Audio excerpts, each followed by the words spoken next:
Hello, beautiful ladies. Welcome back. Today we are doing day two on the book of Esther. I'm not coming live to you right now because my babies, my 3-year-olds, actually just went down for a nap and they're sleeping, but I don't know exactly when they're going to wake up. I'm just taking this time. It's perfectly quiet in my house right now, so I'm taking this time to do a video for you. So yesterday, if you noticed, I had my hair in a braid and I was talking about having my hair curly. So look, my hair is curly today. Okay, I do need to get it cut and colored, but now it's curly. Anyways, if you missed that video, you can check it out on the day before blog, and I have a link for that. Today we are going to talk about the book 2 of Esther, and if you haven't read that, we got my Bible. I can't wait for my birthday to get a new Bible.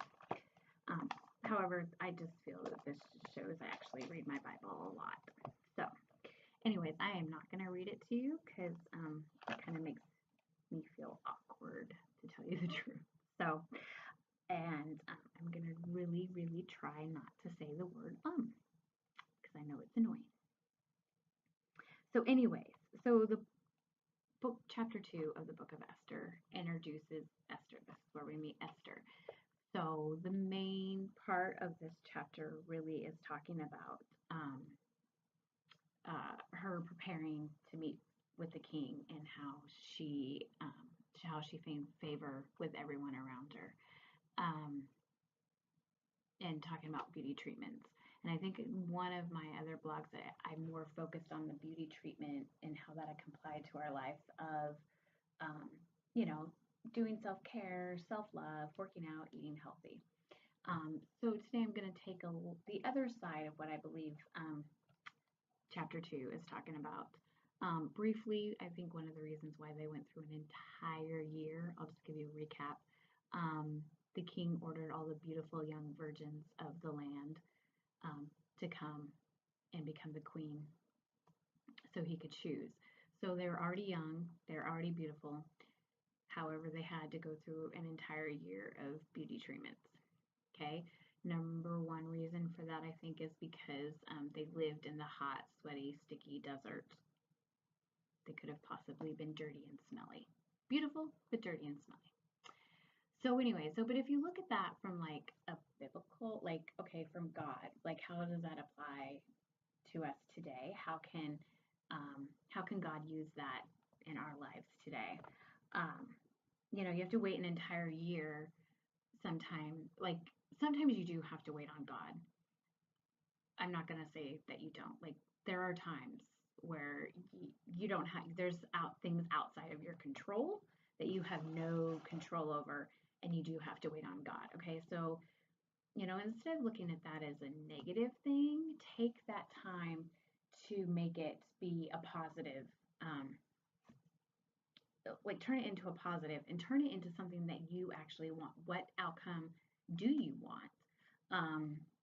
Just kind of a little side note or whatever for me personally. I'm not going to give any details, but I personally am going through a time right now where I want control, I want answers, and I want them right now. Unfortunately, God has some other plans, and really it's only a 2-month waiting period, and thank God it's not going to be an entire year. However, I have to look at it. I have to take a step back and just breathe and pray and say, okay, I want to control this situation, but I want the outcome to be what I believe is in line with the truth. Number one, it has to line up with God. It has to be in alignment with God. If it does not line up with God, if it causes you to sin, it causes someone else to sin, that's not in alignment with God. I'm just going to tell you that right now. But what a lot of Christians, I feel, are missing the mark is that during this time of waiting, they either take it to the massive extreme and just wait on God to just do whatever instead of them actually taking action. But during the time, if you are in a period of waiting, 2 months, a year, whatever, you're waiting for the love of your life, you still have to take action. You still have to do things that God wants you to do. You can pray, you can journal it out and manifest how you want that outcome to go. Sometimes we're in a time of waiting because God is waiting for us to figure out what we really want and how we can really manifest it into our lives. And I think in the book of Esther, okay, she had to want to be to be queen. Um, there might have been some girls in there who flat out, there's no flipping way I'm going to be queen. I don't want to be queen. I don't want to do this, whatever. And then there's probably some girls who were like, it would be really nice, but I'm not sure. It would just be nice to live in the castle and not have to do anything for the rest of my life. Um, the downside of that is they couldn't marry anybody else. So, um,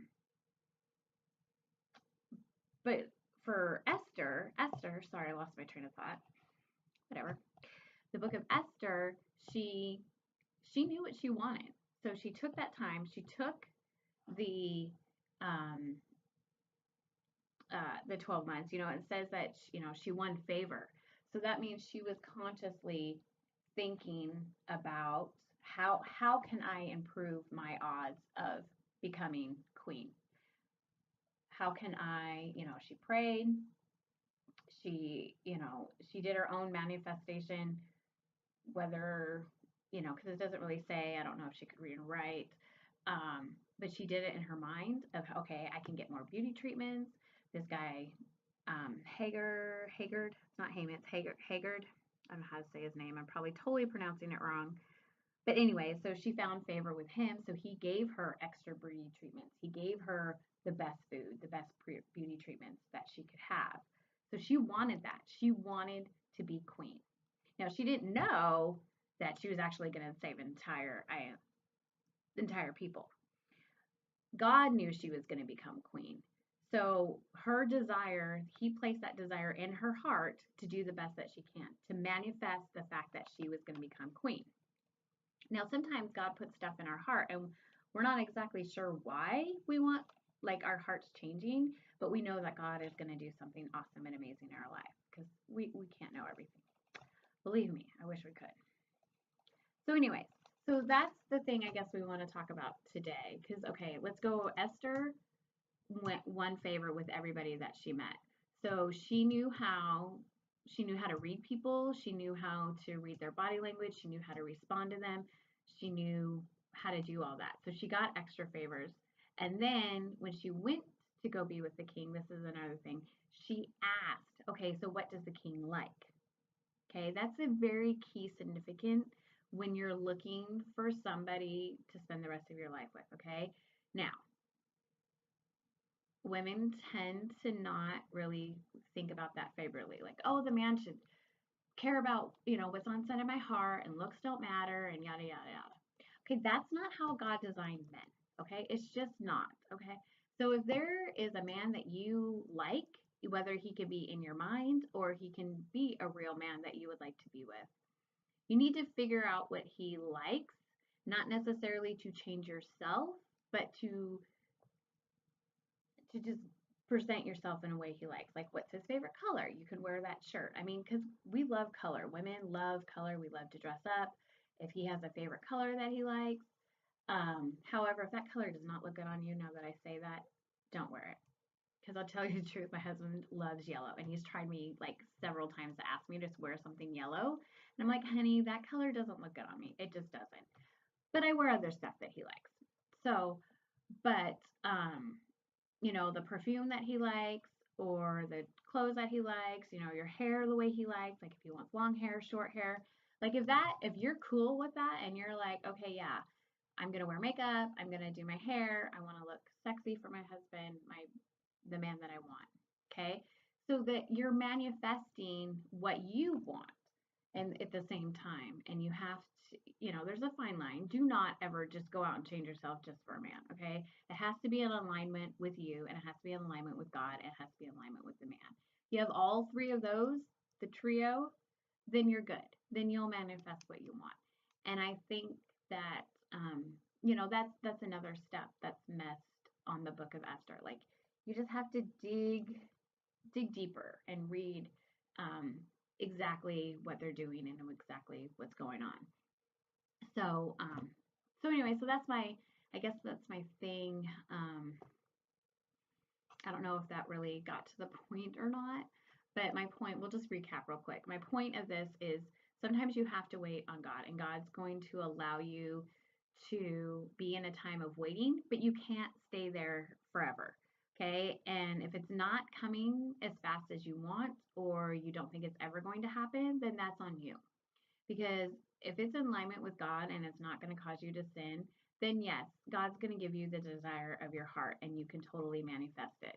If you are not where you want to be in life, in your romantic relationships, in your job, then maybe you need to step back right now and figure out exactly what you want and what is your heart's desire and how do you want it to come about. And take time, take 2 months, take a year if you need to really get the right mindset to to move forward and to actually win favor and win what you want. Um, so that's the whole thing is if you want to become the queen of your life, then you need to manifest it and you need to pray and you need to write it out every single day. And that's how you'll get it. Um, you got to be in the right mindset and you have to be in the right framework for that. So that's my recap for this today. I hope that you that it is clear. You can comment below if you have any questions or anything. Just comment below, and I will answer your questions. Or you can PM me with any questions that you have. So I hope you have a fantastic, awesome, amazing, terrific Tuesday, and I'll talk to you later. Bye bye.